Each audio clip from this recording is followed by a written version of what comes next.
Death Becomes Her had an ending that we went to Witznau for. Witznau is in Switzerland. I think it was a much more interesting ending.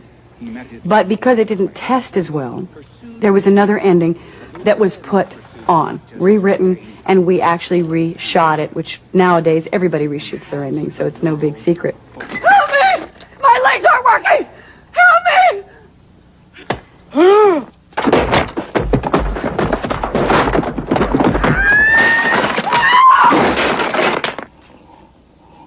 The original ending was much more poignant because we were not all blotched up and the paint was all screwed up and everything. We were absolutely the same. We were just the same 37 years later.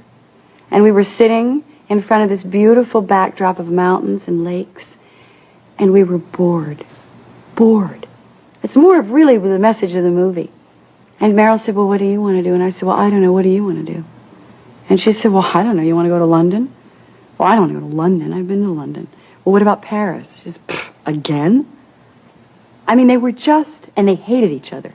Because all they had was each other. All their friends have died. They were, I mean, now they look down and they see this old man, and it's Bruce Willis. And he's touching the hand of this woman, and he's so in love, and he's very close to death. But he has such great quality of his life.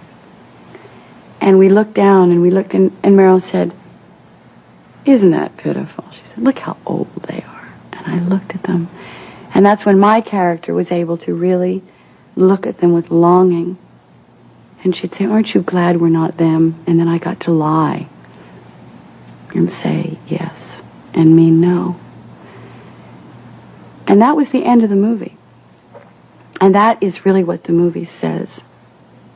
And unfortunately, it wasn't an up funny ending. It didn't have the punch the rest of the movie had.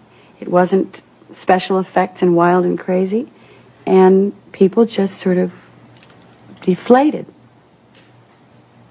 So it's all about money, isn't it?